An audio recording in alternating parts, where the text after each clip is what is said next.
Le Soleil a tout vu naître, dans le système solaire. Il a vu naître notre planète, et notre Lune. C'est la preuve de l'essor de grandes espèces et de leur disparition. Elle a vu des royaumes s'élever, des empires s'effondrer, des pays se matérialiser sur la carte du monde. C'est la seule preuve de la promesse de chaque amoureux et du roucoulement de chaque enfant. Dans l'ordre cosmique des choses, le Soleil est le seul spectateur de l'origine de la vie sur Terre, et lorsque notre appel viendra, il sera là aussi, regardant notre planète se transformer en cendres. Nous sommes parce que le Soleil est. Le Soleil a été très actif ces derniers temps, ce qui pourrait nous causer quelques problèmes ici sur Terre, selon la NASA.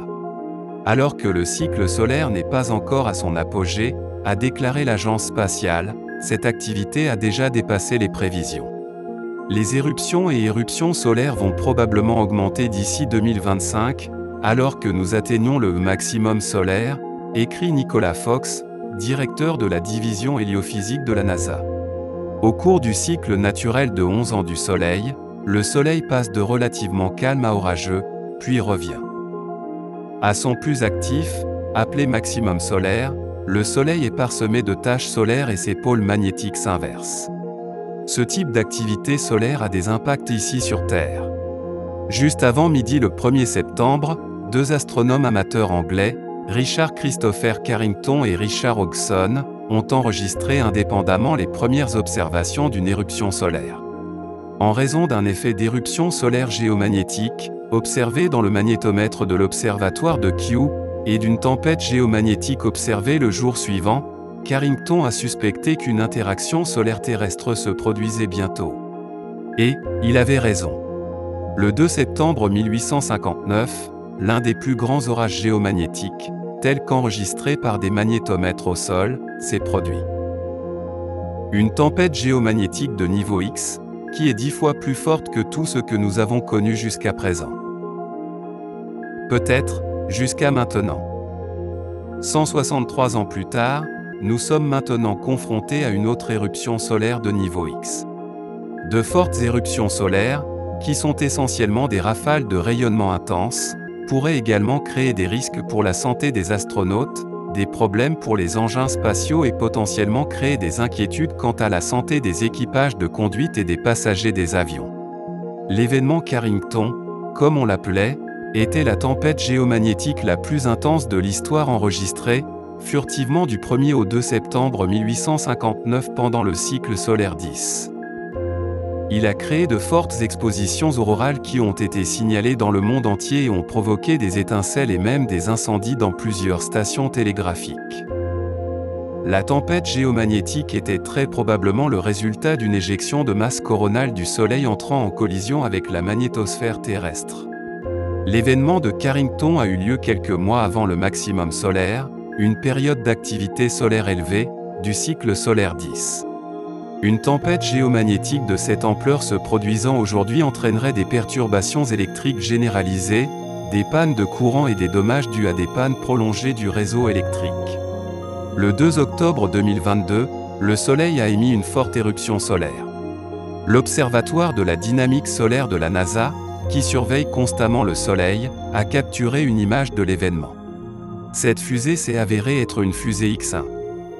L'une des éruptions les plus intenses. Une fois de plus, 163 ans plus tard, nous nous dirigeons vers le maximum solaire, une époque où les éruptions solaires sont les plus fréquentes, les plus fortes et potentiellement catastrophiques si elles frappent la Terre. Mais avant même d'y arriver, les derniers mois ont dépassé les prévisions de la colère du Soleil, et parfois, les satellites SpaceX sont tombés du ciel en conséquence. Alors que nous devenons de plus en plus dépendants de la technologie et des satellites qui sont moins protégés de l'activité solaire, de tels événements pourraient être encore plus troublants. L'éruption solaire X1 pourrait avoir perturbé la réponse à la catastrophe de l'ouragan Ian. La panne de radio, classée par la NOAACOM, R3, a probablement affecté les secouristes utilisant des radios 25 MHz pour communiquer. La perturbation des couches supérieures de l'atmosphère terrestre causée par l'éruption peut également avoir perturbé certains positionnements GPS. Une éruption un peu plus douce a suivi quelques heures plus tard, provoquant une autre panne de radio sur le Pacifique occidental et l'Australie. Les deux éruptions provenaient de taches solaires. Une zone sombre d'activité magnétique intense à la surface du Soleil. La tache solaire, appelée AR3110 dans la partie nord-ouest du disque visible du Soleil, était accompagnée d'une éjection de masse coronale, qui est une explosion de particules magnétisées provenant de la haute atmosphère du Soleil, la couronne. Les deux nuages de plasma peuvent maintenant se diriger vers la Terre, à la suite de quelques CME antérieurs qui ont explosé du Soleil plus tôt. Simultanément, un vent solaire plus fort que d'habitude, un flux de particules chargées émanant constamment du Soleil, souffle actuellement vers notre planète depuis un trou coronal, une ouverture dans le champ magnétique du Soleil. La combinaison signifie que les CME pourraient déclencher une tempête géomagnétique notable sur Terre dans les prochains jours. En août 2022, des satellites ont détecté une explosion sur le Soleil et une éruption de longue durée d'une éruption solaire de classe C9.3. L'Observatoire de la dynamique solaire de la NASA a vu des débris chauds s'éloigner du site de l'explosion. La Terre n'est pas dans la ligne de mire. L'explosion est importante car elle peut annoncer une région active qui devrait émerger sur le limbe nord-est du Soleil. Alors que nous verrons probablement plus d'éruptions solaires, et les complications qui en résulteront, à l'approche de 2025, il n'y a pas lieu de craindre un scénario apocalyptique. Certaines personnes craignent qu'une gigantesque éruption solaire tueuse puisse projeter suffisamment d'énergie pour détruire la Terre, mais ce n'est en fait pas possible, a précisé la NASA dans un communiqué. De plus, les cycles solaires se répètent tous les 11 ans. Cela signifie que toute personne de plus de 11 ans a déjà vécu un maximum solaire et n'a probablement pas remarqué son apparition. Même si le Soleil est au centre de notre système solaire, il cache néanmoins de nombreux secrets à la science. La découverte de ces énigmes pourrait donner un aperçu des activités mystérieuses observées dans d'autres étoiles et potentiellement nous fournir des informations inestimables. C'est notre curiosité qui nous a conduit à envoyer de nombreuses missions pour comprendre la dynamique d'une des plus grandes étoiles de l'univers. Le vaisseau spatial Solar Orbiter est notre tentative pour mieux connaître le Soleil.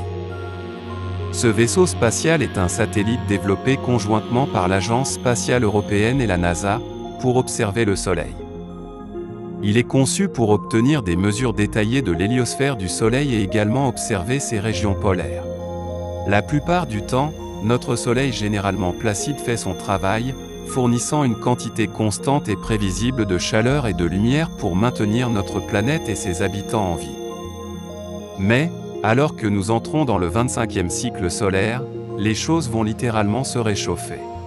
Tout comme le Soleil est responsable des conditions météorologiques sur Terre, l'activité solaire peut également être responsable de perturbations dans notre environnement spatial et notre atmosphère. Nous devons garder un œil sur ces perturbations car elles pourraient un jour nous affecter, mais quand sais-je ?